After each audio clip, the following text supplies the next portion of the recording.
Vous êtes chez Tartampion, salut à tous, et voici Paper Dungeons. C'est un jeu pour 1 à 8 joueurs, à partir de 10 ans, pour des parties d'environ 30 minutes. Alors bienvenue chers amis en plein cœur de cette époque médiévale fantastique, où vous allez vous retrouver à la tête d'un groupe de héros. Vous allez surtout vous aventurer à l'intérieur de ce donjon de papier, en affrontant des sbires et même d'horribles créatures. Attention aux pièges, mais n'oubliez pas de récolter potions et objets magiques et surtout de ressortir à temps pour aller raconter vos exploits aux membres du village.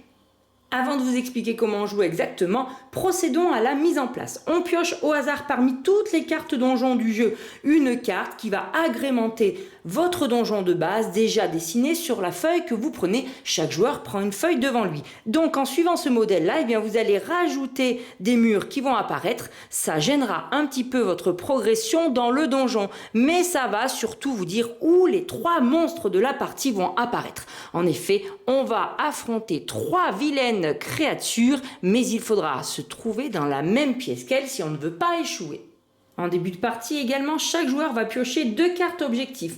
Vous en choisissez un que vous gardez devant vous et vous défaussez l'autre. Vous allez faire la même chose avec les cartes pouvoir. Vous en piochez 2 et vous choisissez le pouvoir que vous préférez. Attention, certains vont vous rapporter des points négatifs en fin de partie, mais ils peuvent être très intéressants pour débuter. Et puis dans vos prochaines parties, parce que c'est pas forcément conseillé sur la première, vous pourrez rajouter des cartes missions. Mais les stars de l'aventure, ces créatures abominables, ces monstres monstrueux, appelez-les comme vous voulez, en tout cas, elles vont apparaître et vous allez bel et bien devoir les affronter, tout du moins vous y préparer. Voilà pourquoi on en pioche une de chaque à chaque partie et surtout on les révèle. Comme ça, vous allez pouvoir vous préparer à les combattre. Comment est-ce qu'on joue dans Paper Dungeons ? Eh bien, on va jouer en 3 saisons.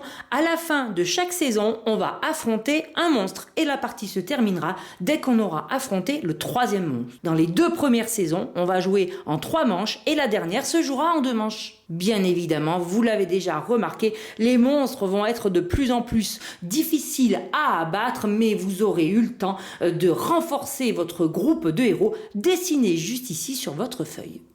Il est temps de faire connaissance avec vos héros qui vont quand même vous accompagner pendant toute cette aventure.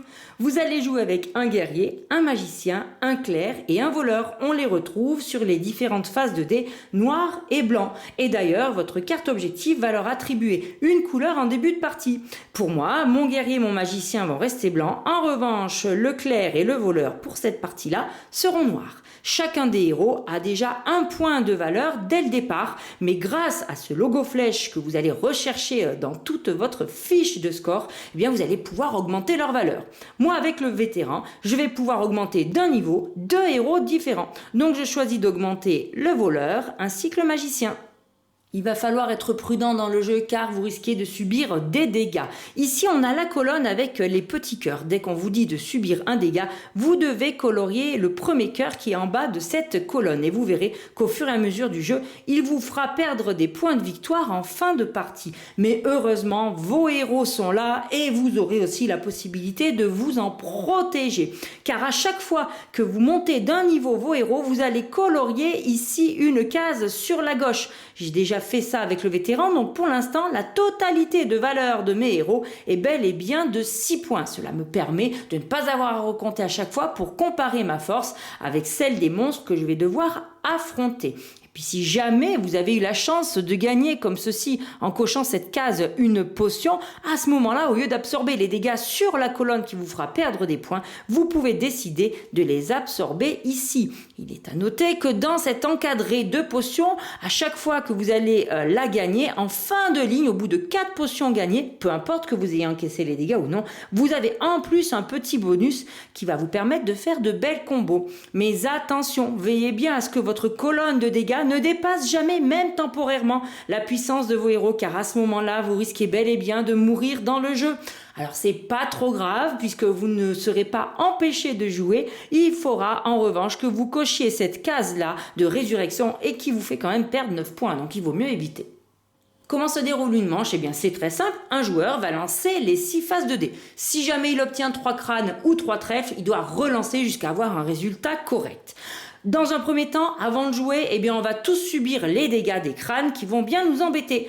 tous les joueurs prennent un dégât pour chaque face de dés. Alors attention, vous avez la possibilité bien évidemment de vous protéger ceci, soit en utilisant votre potion, soit alors si vous avez réussi à augmenter le clerc niveau 4, vous débloquez sa capacité qui vous permettra d'ignorer ses crânes en début de manche.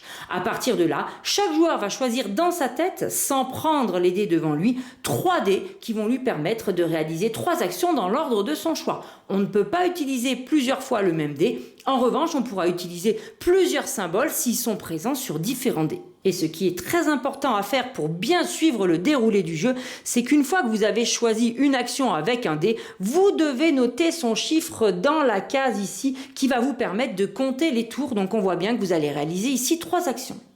Alors que peut-on faire avec ces actions ? On l'a déjà vu, on peut augmenter de niveau nos héros. Mais attention, ce que je n'ai pas précisé, c'est qu'il faut que le dé corresponde à la couleur du héros. Donc, dans cet exemple-là, je peux augmenter mon guerrier puisqu'il est blanc, je peux augmenter mon voleur puisqu'il est noir. En revanche, je ne peux pas augmenter mon magicien puisqu'il est noir. Et moi, le bien est blanc dès le début de partie. Alors, pour ça, il va falloir que j'utilise une astuce. En effet, les symboles trèfles représentent n'importe quel symbole de n'importe quelle couleur.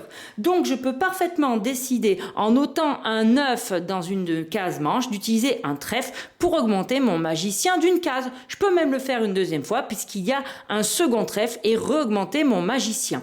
J'arrive avec mon magicien au niveau 4. Sa capacité spéciale me permettra d'utiliser une fois par manche le fait d'ignorer une couleur de dé noir ou blanc. Et pour vous présenter rapidement les capacités spéciales des autres héros, le magicien, quand il atteindra le niveau 4, vous permettra de gagner une gemme que l'on notera en bas à droite de la feuille. Et le niveau 4 du guerrier, vous rapportera un point de plus de force pour pouvoir combattre les monstres. Il me reste donc un dé à choisir pour ma dernière action lors de cette manche. Je peux choisir un dé, peu importe qu'il soit blanc ou noir et peu importe son symbole dessus, tout simplement pour gagner 2 potions. À ce moment-là, je les colorie toutes les deux, ça me permettra d'encaisser 4 dégâts. Et n'oubliez pas, au bout de chaque ligne, vous avez une action qui se débloque en plus. Donc ici, augmenter d'une valeur un héros, ici avoir un objet magique ou ici gagner une gemme. Mais avec ce dernier dé, je peux aussi décider de fabriquer un objet magique. Alors chaque objet magique va avoir besoin de 2 cases cochées pour pouvoir être complété. À gauche, on vous dessine l'objet et à droite, on vous montre ce qu'il vous rapporte. Alors sur ces 4 objets du bas, vous pouvez utiliser un dé blanc ou noir, peu importe le symbole. En revanche, sur ceci, il faudra jouer ici avec un voleur, un clerc, une face magicien ou bien un guerrier. Et vous comprenez qu'avec cette magnifique épée, quand elle sera complétée, alors déjà, elle vous rapportera 2 points de victoire. Si jamais elle n'est pas complétée, on comptera bien le petit point de victoire qui est à demi coché. Mais si elle est complétée, c'est très intéressant, elle vous permettra de vous rajouter 3 points pour battre chaque monstre. Ici, vous pourrez cocher 2 sbires, mais attention, en fin de partie, vous perdrez 1 point de victoire. Ici, vous pourrez franchir les rivières d'habitude infranchissables dans le donjon. Ici, vous pourrez même sauter par-dessus les murs. Ici, vous gagnerez 4 points de victoire. La rivière vous en gagnera 1 également. Ici, vous pourrez gagner 3 potions. Ici, vous aurez plus 1 point de force lorsque vous affronterez les sbires du donjon et ça vous fera 2 points de victoire en fin de partie. Et ici, vous reconnaissez notre symbole augmentation de niveau et 3 points de victoire en fin de partie.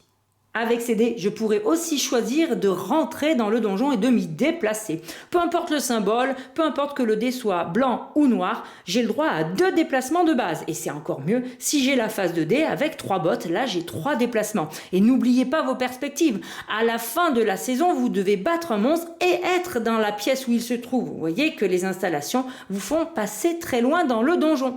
Pour chaque pièce que vous allez traverser, vous allez potentiellement avoir des pièges ou des sbires à affronter.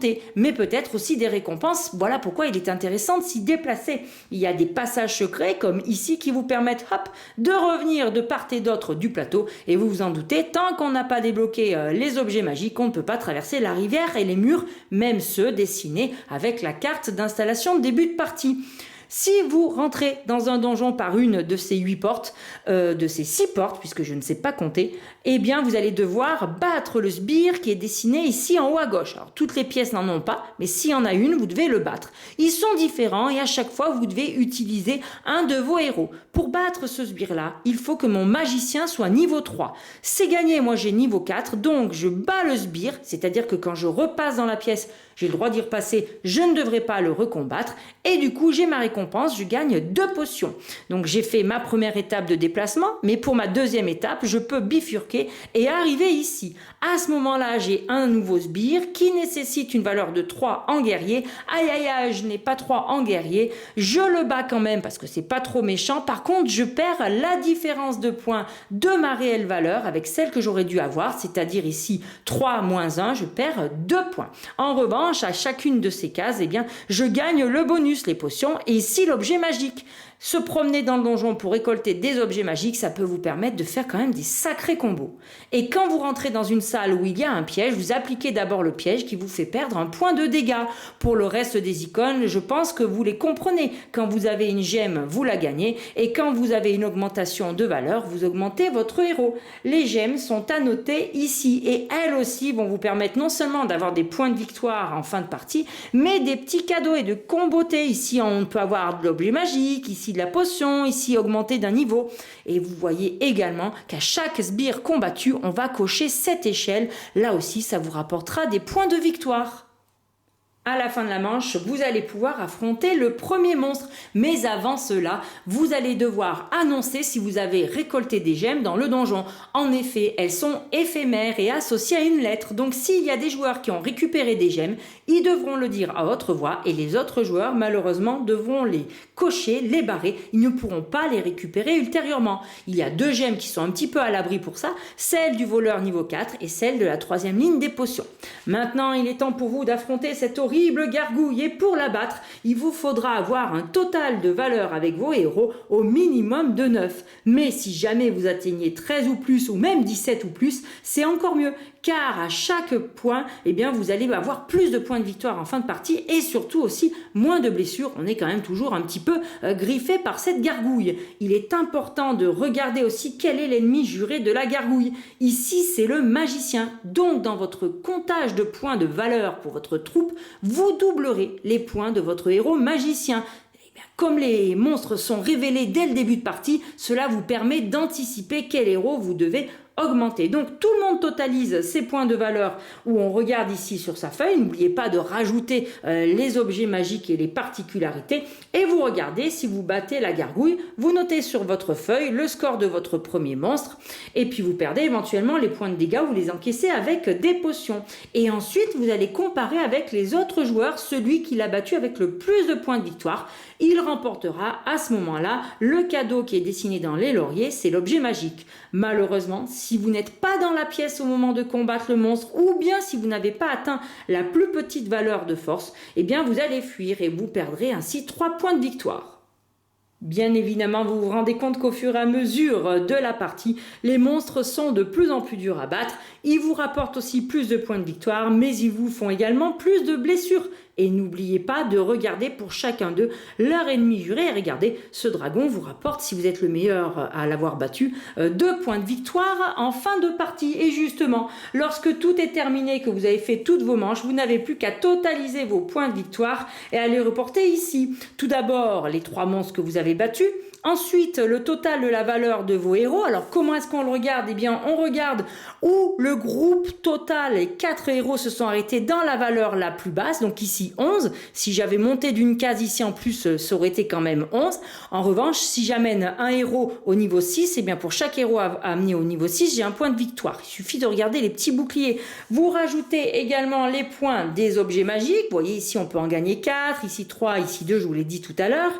Et vous n'oubliez pas de rajouter le total des gemmes et des sbires que vous avez abattus dans le donjon. Et vous enlevez éventuellement vos points de dégâts, éventuellement également votre résurrection si vous avez perdu. Et vous regardez si vous avez réussi à compléter votre objectif. Moi, dans mon exemple, c'était d'amener 2, 3 ou 4 héros au niveau 5. Si j'en avais amené que 3, je gagnais 4 points. Si jamais vous ne faites pas votre objectif, vous ne perdez pas de points. Vous totalisez tout ceci et celui d'entre vous qui a le plus de points de victoire remporte la partie. Je vous remercie, chers amis, de m'avoir suivi pour les règles de cet excellent Paper Dungeons que je vous recommande. Je vous dis à très bientôt chez Tartampion et d'ici là, n'oubliez pas, amusez-vous bien!